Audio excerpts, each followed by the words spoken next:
ہمارے پاس ایک اللہ کی بہت بڑی نعمت آنے والی ہے، ایک ایسا مہینہ آنے والا ہے کہ جس کی شان بڑی نرالی ہے۔ اس مہینے کی شان کیسی ہے، اس کے بارے میں نبی پاک علیہ الصلوۃ والسلام جب رجب آتا تھا نا تو میرے آقا یہ دعا فرمایا کرتے، اللہم بارک لنا فی رجب و شعبان وبلغنا رمضان، اے رب کریم رمضان ہمیں رجب اور شعبان میں برکت عطا فرما اور ہمیں رمضان سے ملا دے۔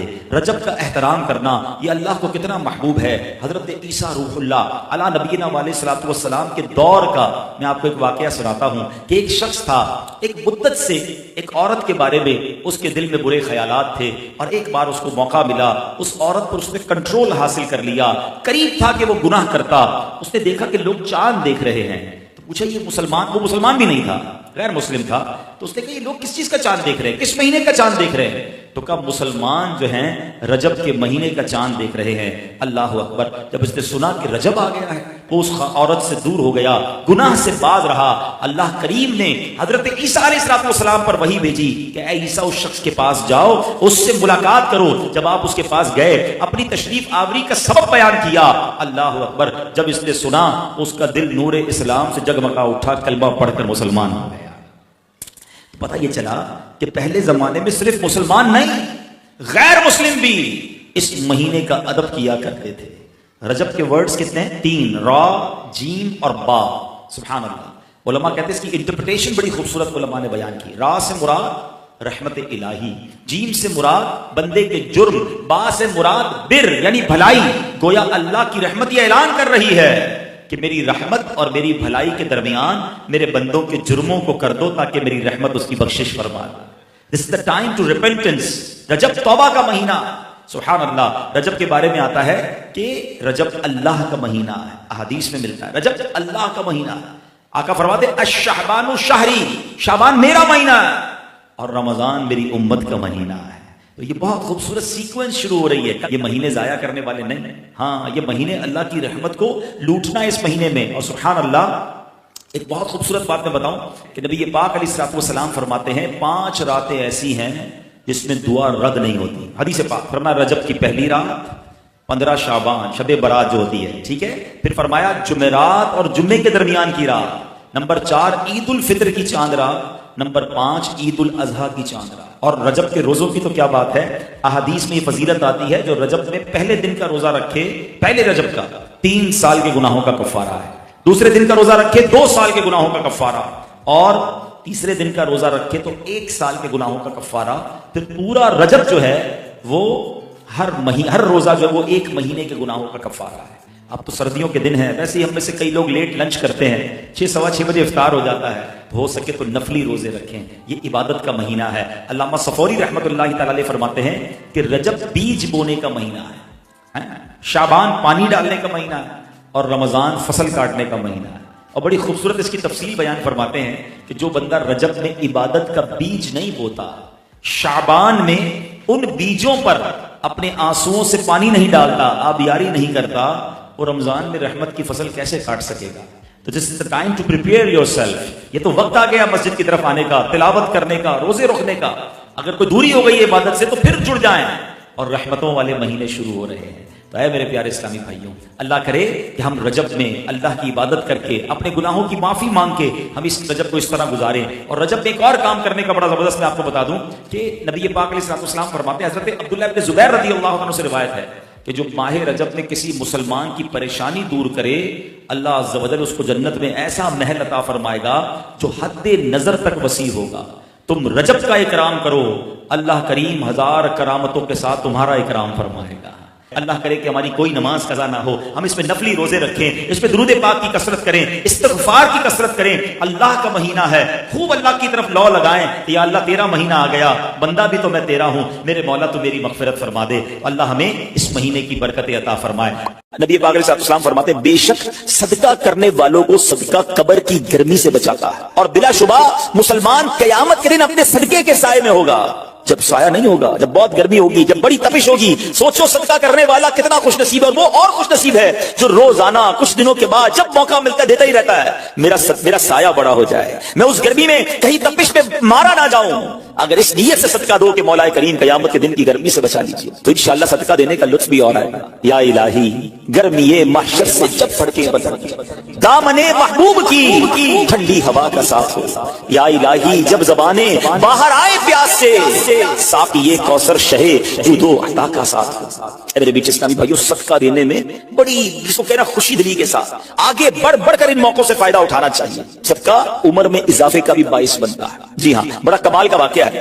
حضرت عیسیٰ علیہ السلام کے زمانے میں ایک دھوبی تھا، لوگوں کے کپڑے آپس میں تبدیل کر دیتا تھا۔ لوگوں نے حضرت عیسیٰ علیہ السلام کو اس کے بارے میں بتایا کہ حضور یہ بندہ بڑا گڑبڑ بندہ ہے، سب کے کپڑے ملا دیتا ہے، تو آپ جو ہے اس بندے کے لیے کچھ کیجیے۔ آپ نے اللہ کی بارگاہ میں اس کی ہلاکت کی دعا کر دی۔ وہ بندہ دھوبی اپنے معمول سے گھر سے نکلا، اس کے پاس 3 روٹیاں تھیں۔ ایک سائل آیا تو اس نے ایک روٹی اسے دے دی۔ سائل نے دعا دی، اللہ تعالیٰ تجھ سے آفات سماویہ یعنی آسمانی آفتیں سے تجھے بچا لے۔ دھوبی نے اس دعا سے بڑا متاثر ہوا، ایک اور روٹی دے دی۔ اس سائل نے دعا کی کہ اللہ تعالیٰ تجھے جملہ آفتوں سے محفوظ رکھے۔ اس نے تیسری روٹی بھی دے دی تو دھوبی سے اس سائل نے دعا کی اللہ تعالیٰ تجھے توبہ کی بھی توفیق عطا فرما۔ اب ایک بڑا سانپ جو ہے اس کی گٹھڑی میں داخل ہو چکا تھا، کیونکہ اب اس کی ہلاکت کی دعا ہو گئی تھی۔ اس سانپ کی گویا قدرتی یہ ڈیوٹی لگائی گئی تھی کہ اس دھوبی کو کاٹنا ہے۔ جب دھوبی کپڑے لینے کے ارادے سے اس کے گٹھڑی کے اندر ہاتھ ڈالا تو فرشتے نے اس سانپ کو لوہے کی ایک لگام ڈال دی اور وہ دھوبی سلامتی کے ساتھ واپس آ گیا۔ دھوبی کو پتہ ہی نہیں چلا کیا ہوا۔ لوگوں نے حضرت عیسیٰ علیہ السلام سے عرض کی کہ اے روح اللہ، دھوبی تو صحیح سلامت واپس آ گیا، آپ نے تو اس کی ہلاکت کی دعا کی تھی، آپ تو اللہ کے نبی ہیں۔ ذرا سنو، حضرت عیسیٰ علیہ السلام نے دھوبی کو بلایا، فرمایا بتاؤ تم نے کون سی بھلائی کی ہے؟ کہتا 3 روٹیاں تھیں، تینوں اللہ کی راہ میں صدقہ کی، اور وہ مجھے فقیر جو تھا وہ ہاتھ اٹھا کر جھولیاں اٹھا کر دعائیں دیتا رہا۔ تو آپ علیہ السلام نے سانپ سے پوچھا کہ تم نے اسے قتل کیوں نہیں کیا؟ سانپ نے عرض کی اے اللہ کے نبی، اللہ عز و جل نے آپ کی دعا قبول فرما لی تھی اور مجھے اس کو ہلاک کرنے کے لیے بھیجا تھا۔ جب اس دھوبی نے سائل کو صدقہ دیا تو ایک فرشتے نے آ کر مجھے لوہے کی لگام ڈال دی۔ جب لوگوں نے بات سنی، دھوبی نے یہ بات سنی، اسے بڑا تعجب ہوا کہ اتنا گناہگار، میں لوگوں کو اتنی تکلیف پہنچانے والا، صرف ایک نیکی کی اور مجھے آفت سے بچا لیا گیا۔ اس دھوبی نے توبہ کر لی، کیونکہ اس سائل نے توبہ کی بھی دعا کی تھی۔ تو پتہ یہ چلا آفتوں سے بچنا چاہتے ہیں، مصیبتوں سے بچنا چاہتے ہیں۔ آج کل تو کرونا وائرس کا زمانہ ہے، بلاؤں کا زمانہ ہے، ارے اس میں تو زیادہ صدقہ دینا چاہیے، اپنے نام کا بھی، بچوں کے نام کا بھی، فیملی کے ہر فرد کے نام پر صدقہ نکالتے رہیں کہ یا اللہ صدقے کی برکت سے ان بلاؤں ان وباؤں سے بچانا۔ ارے وباؤں سے بلاؤں سے آنے والی مصیبتوں سے صدقہ کیسے بچاتا ہے کہ سنیے، ایک شخص سیدنا ابو ہریرہ رضی اللہ تعالیٰ عنہ کی بارگاہ میں حاضر ہوا، کہنے لگا حضور میرا بیٹا سمندری سفر پر گیا ہے، آپ اس کے لیے دعا فرمائیں۔ آپ رضی اللہ تعالیٰ عنہ نے فرمایا اس کی طرف سے صدقہ دو، سفر پر جایا کرو نا، صدقہ دے کے جایا کرو، بیٹا یا فیملی کا کوئی فرد سفر پر ہے، صدقہ دو کہ خیر سے واپس آ جائے۔ سیدنا ابو ہریرہ رضی اللہ تعالیٰ عنہ نے فرمایا سمندری سفر پر ہے اس کے لیے صدقہ دو۔ اس وقت سمندر میں موجیں اٹھ رہی تھی، یہاں باپ اور حضرت ابو ہریرہ رضی اللہ تعالیٰ عنہ میں گفتگو ہو رہی ہے، عین اسی وقت ادھر سمندر میں موجیں اٹھ رہی تھی، جہاز ڈوبنے کے قریب تھا، ادھر اس کے والد نے اللہ کی راہ میں صدقہ دیا اور وہاں کہنے والے کو کہتے ہوئے سنا گیا اے سواروں تمہارے لیے سلامتی ہے، بے شک اللہ تعالیٰ نے فدیہ قبول فرما لیا۔ بیٹا سفر سے واپس آیا، اپنے والد کو سارا واقعہ سنایا کہ جہاز موجوں میں تھا، قریب تھا کہ ڈوب جاتا، مگر پھر ایک ندا آئی کہ تمہارے لیے جو صدقہ دیا گیا ہے وہ قبول کر لیا گیا ہے۔ تو اے میرے بیچ اسلامی بھائیوں، میں نے آپ کو احادیث بھی سنائی ہیں، آپ کو واقعات بھی سنا رہا ہوں کہ صدقہ بلاؤں کو ٹالتا ہے، صدقہ بیماریوں کو ٹالتا ہے۔ آپ میں نبی پاک علیہ الصلوۃ والسلام کی زبانی ایک خوبصورت واقعہ آپ کو سناتا ہوں۔ پیارے آقا علیہ الصلوۃ والسلام نے ہی یہ واقعہ صحابہ کرام کو سنایا۔ واقعہ کیا ہے؟ میرے آقا فرماتے ایک عورت کے منہ میں لقمہ تھا، کھانا کھا رہی تھی، ہاتھ میں لقمہ اور منہ میں ڈال دیا، اتنے میں دروازے پر ایک سائل آیا۔ وہ عورت کیسی توکل والی، کیسی صدقہ دینے والی، کتنا اللہ کی راہ میں خرچ کرنے والی تھی کہ وہ لقمہ اس نے منہ سے روکا اور سائل کو دے دیا کہ یہ کھا لے، میں بھوکی ٹھیک ہوں، یہ بیچارہ غریب ہے، دے دیا اس۔ چھوٹی سی بات تھی، ایک لقمہ کیا ہوتا ہے؟ کچھ لوگ ہی کہتے ہیں پیسے تھوڑے جیب میں، 5 10 15 روپے 50 روپے 100 روپے کے صدقے سے کیا ہوگا، میں تو خود غریب ہوں۔ سنو ایک ہی لقمہ تھا نا، دیگ نہیں تھی بریانی کی، ایک لقمہ تھا، اور یہ واقعہ سرور کائنات علیہ الصلوۃ والسلام اپنے صحابہ کو سنا رہے ہیں۔ فرمایا وہ لقمہ اس عورت نے روکا اور فقیر کو دے دیا۔ اب اس عورت کے کچھ عرصے بعد بچے کی ولادت ہوئی، بچہ تھوڑا سا بڑا ہوا، باہر ماں کے ساتھ چلنے لگا، گھومنے پھرنے لگا، تو باہر گیا تو ایک بھیڑیا آیا اور بھیڑیا آ کر اس کے بچے کو اس نے منہ سے پکڑا اور بھاگ، ماں پیچھے بھاگ رہی، میرا بیٹا میرا بچہ، اور بھیڑیا آگے بھاگ رہا ہے۔ اللہ اکبر، اللہ تبارک و تعالی نے ایک فرشتے کو حکم دیا کہ بھیڑیے کے پیچھے جاؤ، اس کے منہ سے بچہ چھین کر لاؤ اور اس کی ماں کے حوالے کر دو، اور ماں کو کہہ دینا اللہ عز و جل نے تم پر سلام بھیجا ہے اور فرمایا ہے